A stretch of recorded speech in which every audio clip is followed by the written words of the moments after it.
Kira, after 15 years with TechVantage, we're restructuring your position, Marjorie Thompson announced, her voice carrying a barely concealed note of satisfaction. She sat across from me in the small conference room, flanked by Denise from HR, both of them wearing carefully crafted expressions of corporate regret. The company is moving in a new direction, Denise added, sliding a manila folder across the table. Your contributions have been valuable, but we're consolidating the research division under the product development team. I nodded thoughtfully, accepting the folder without opening it. Inside would be the standard severance package, 2 weeks for every year of service, continued health coverage for 3 months, and a list of career counseling resources I would never use. I completely understand, I replied, my voice steady. These decisions are never easy. Relief flashed across their faces. They'd clearly expected tears, protests, or anger. After all, I was a 55-year-old woman being pushed out of the tech industry, where youth was prized above experience. What they didn't know was that I had anticipated this moment for weeks, ever since a misdirected email thread had appeared in my inbox last month. We'd like you to clean out your desk by Friday, Marjorie continued, gaining confidence from my apparent acceptance. We'll need your key card, company laptop, and phone before you leave. Your team will be notified this afternoon. My team, 6 brilliant engineers I had personally recruited and mentored over the years. The same team that had helped me develop the distributed processing algorithm that now powered TechVantage's flagship product, Account Sphere accounting software, used by over 40 of Fortune 500 companies. Of course, I said, rising from my chair. Is there anything else? They exchanged glances, clearly thrown by my composure.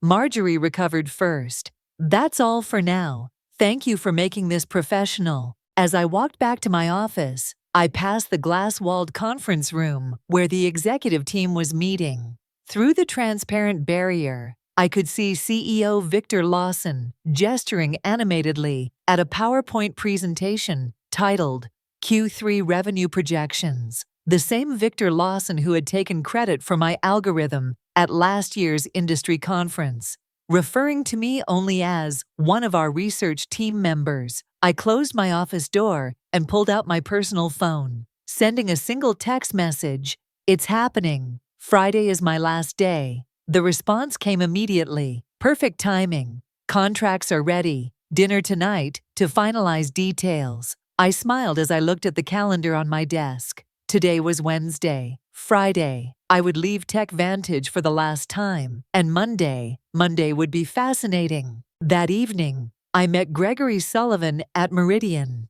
an upscale restaurant far from TechVantage's headquarters. As the CEO of Precision Systems, TechVantage's largest competitor, Greg knew the value of discretion. He'd reserved a private dining alcove in the back, shielded from curious eyes by elegant Japanese screens. They actually did it, Greg said, shaking his head after we ordered. I suspected they might, but to cut the very person who developed their core technology, Victor never understood what I actually created, I replied, sipping my water. He saw the implementation, the user interface, the marketing potential, but the underlying architecture, that was just tech stuff to him. The irony was almost too perfect.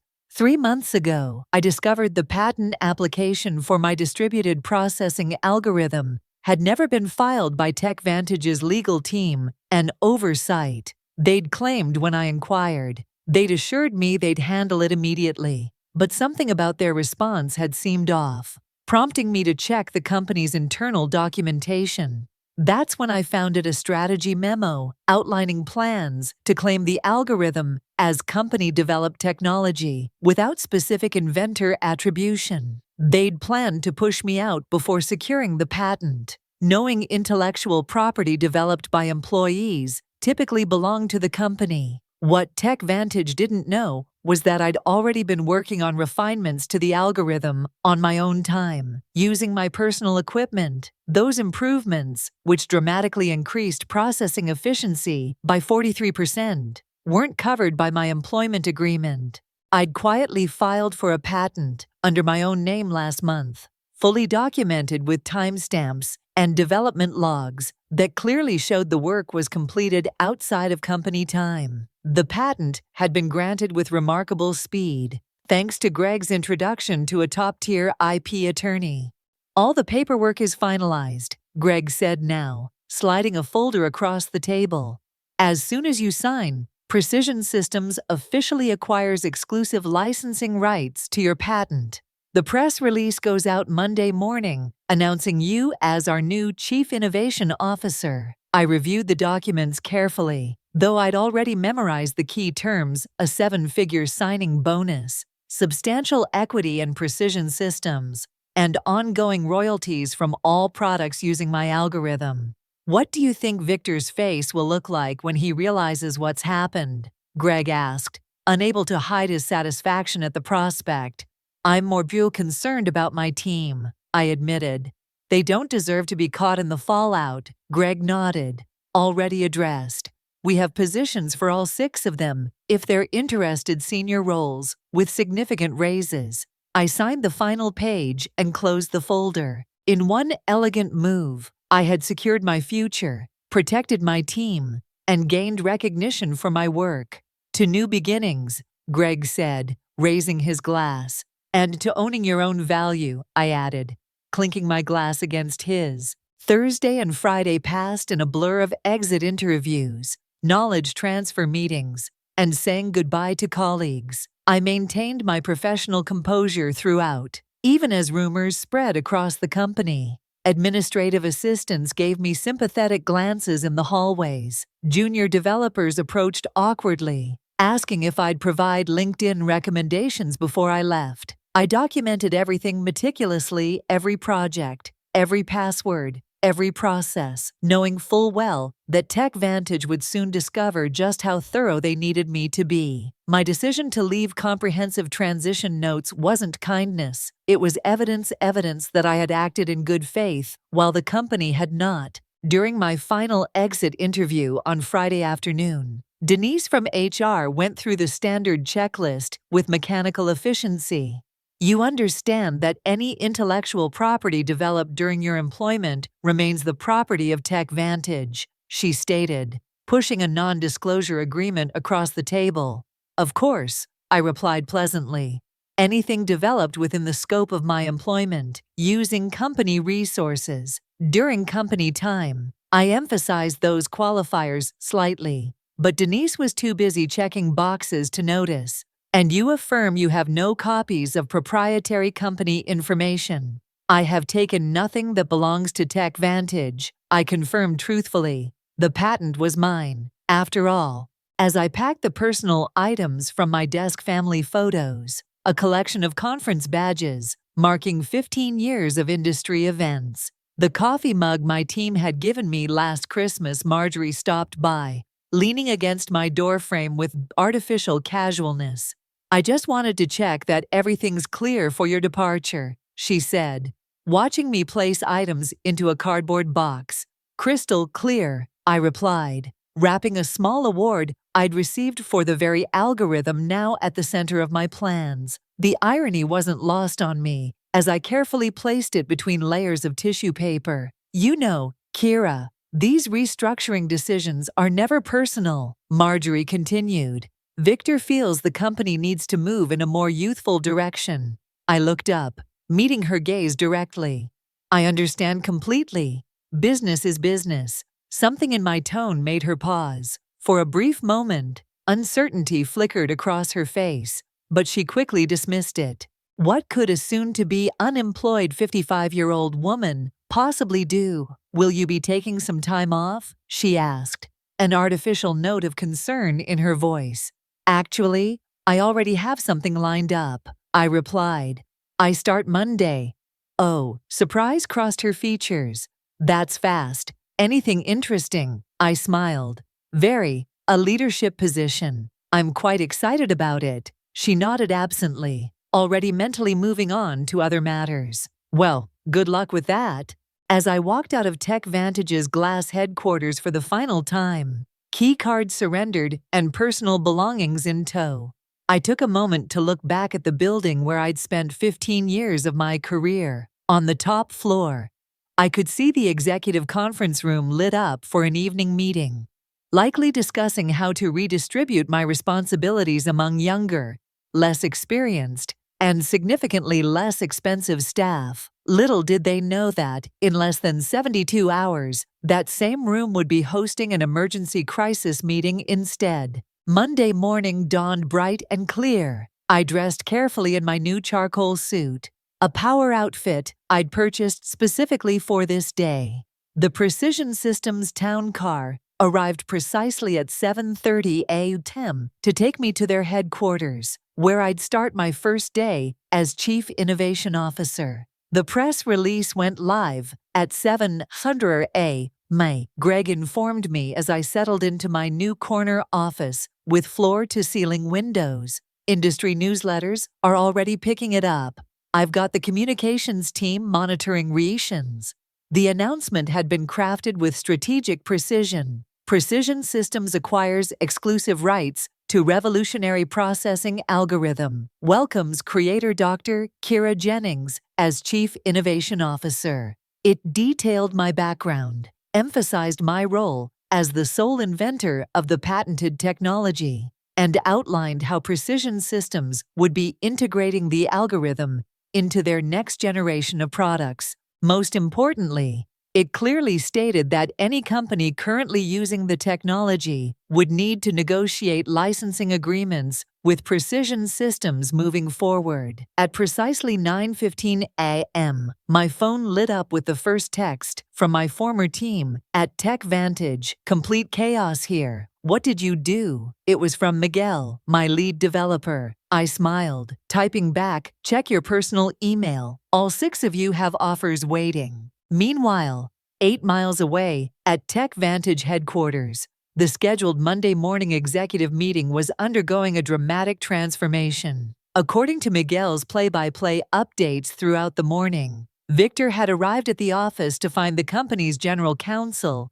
and chief financial officer waiting at his door, both ashen-faced. The industry announcement had hit their inboxes simultaneously, setting off immediate alarms. By 9:30 a.m., what should have been a routine start-of-week meeting had morphed into an emergency crisis session.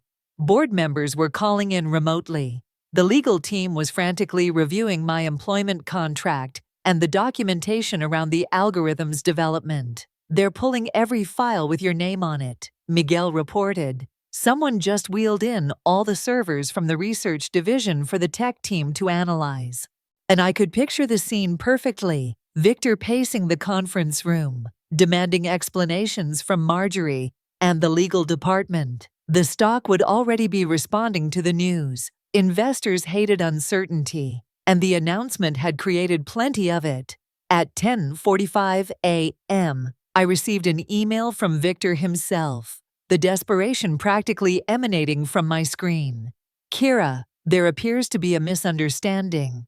Please call me at your earliest convenience to discuss." I forwarded it to Precision Systems' legal team without responding. By noon, the industry was buzzing with speculation. TechVantage's stock had dropped 7% since the market opened, while Precision Systems had seen a 12% increase. 3 different technology journals had requested interviews with me about the strategic coup that had shaken the accounting software industry. "How are you feeling?" Greg asked, stopping by my office as I settled in. "Validated," I replied honestly. 15 years of watching others take credit for my work, of being told I should be grateful just to have a seat at the table. And now, finally, recognition. My new executive assistant appeared at the door. "Dr. Jennings, the development team is ready for you in the main conference room." And she hesitated. TechVantage's CEO has called 4 times in the last hour. "Please let him know I'm in meetings all day," I replied calmly. "I'll have our legal team reach out to discuss licensing options later this week." As I walked toward my first meeting as Chief Innovation Officer, my phone buzzed with another update from Miguel. "Board just called emergency session. Victor looks like he's about to explode. P.S. My team and I accept your offer. When can we start? Batiem Simikan. By Tuesday morning, the full impact of my departure had become clear to everyone at TechVantage. Their flagship product, Account Sphere, relied entirely on my algorithm to process the massive data sets that gave it an edge over competitors. Without licensing rights to my patent, they faced two equally unpalatable options: negotiate with Precision Systems or rebuild their core technology from scratch, a process that would take years and millions in development costs. Victor has called an all-hands meeting for 200 p.m., Miguel texted. It was his last day at TechVantage. He and the rest of my former team would be starting at Precision Systems next Monday. Rumor is they're going to try to sue you. I forwarded his message to our legal department, who responded almost immediately. Let them try. Your documentation is impeccable: development logs, timestamps, personal equipment usage, all clearly established. We've prepared for this scenario. Meanwhile, I was settling into my new role with remarkable ease. The respect I received at Precision Systems was a stark contrast to my final years at TechVantage. When I spoke in meetings, people actually listened. My ideas weren't repackaged by male colleagues and presented as their own. My age and experience were viewed as assets rather than liabilities. The engineering team is implementing your efficiency improvements, Greg informed me during our afternoon briefing. Early testing shows a 51% performance boost, even better than we projected. I had several refinements I never shared with TechVantage, I admitted. After I discovered they were planning to eliminate my position, I saw no reason to give them my best work. Their loss, our gain, Greg replied with a satisfied smile. Speaking of which, the first licensing inquiry came in this morning. Not from TechVantage yet, they're still in denial, but from Data Flow Systems. They're worried about being caught in the crossfire. And at 3:30 p.m., Miguel sent a detailed account of Victor's all-hands meeting. The CEO had tried to project confidence, assuring the staff that TechVantage would vigorously defend our proprietary technology. But the anxiety in the room had been palpable. Several employees had already updated their LinkedIn profiles, sensing the company's vulnerability. Marjorie looked like she was about to faint when someone asked directly if they'd failed to secure the patent. Miguel reported. Victor cut the question period short after that. By Wednesday, the industry fallout had intensified. Two major clients had contacted Precision Systems about switching from Account Sphere, concerned about TechVantage's ability to maintain the product without the algorithm's creator. Our stock had risen another 8%, while TechVantage's continued its decline. I received a call from Denise in HR, the same woman who had slid my severance package across the table just days earlier. Kira, she began, her voice carefully professional. I'm calling to discuss the, situation with your patent. We believe there may have been a misunderstanding about ownership rights. I don't think there's any misunderstanding, I replied calmly. My employment agreement clearly states that intellectual property developed on my own time, using my own resources, remains mine. The patent documentation confirms exactly that. Victor was hoping you might consider coming in to discuss options. Any discussions would need to go through Precision Systems' legal department now, I responded. I'm sure they'd be happy to set up a meeting to discuss licensing terms. The silence on the other end spoke volumes. Finally, Denise sighed. I'll pass that along. That afternoon, I led my first formal presentation to Precision Systems' board of directors, outlining our technology roadmap with my algorithm at its center. As I stood confidently at the head of the table, not hidden in the back as I had been at TechVantage, I caught Greg's approving nod. By Friday, just 1 week after I had walked out of TechVantage for the last time, the company had entered full crisis mode. Their stock had fallen 23% from Monday's opening bell, triggering concerned calls from major investors. Industry analysts were publishing speculative pieces with titles like "Can TechVantage Survive the Algorithm Crisis?" and "How One Strategic Blunder May Cost a Tech Giant Everything." Through my industry contacts, I learned that Victor had finally acknowledged the severity of the situation to the board. TechVantage would need to either license my algorithm from Precision Systems, likely at exorbitant rates that would devastate their profit margins, or undertake a complete rebuild of AccountSphere without using any technology covered by my patent. They've started interviewing for a new development team, Miguel informed me during our Friday video call, where we discussed his upcoming transition to Precision Systems. Victor's claiming they can recreate the functionality in 6 months. I couldn't help but laugh. The original algorithm took me 3 years to perfect, and that was with intimate knowledge of the problem space. Exactly, Miguel agreed. Nobody's believing the timeline, especially after your team posted their resignation letters simultaneously. The knowledge drain is massive. That afternoon, TechVantage's attorneys finally reached out to Precision Systems to open a dialogue about potential licensing arrangements. Our legal team, following the strategy we had developed, responded with terms that were technically fair but strategically painful, 3 times the standard industry licensing rate, plus a public acknowledgement of my role as the technology's inventor. They'll balk at the acknowledgement more than the cost, Greg predicted as we reviewed the response in his office. Victor's ego won't allow him to admit he pushed out the person who created their core technology. Then they'll have to rebuild, I replied. And every day they spend trying to replicate my work is another day we extend our lead in the market.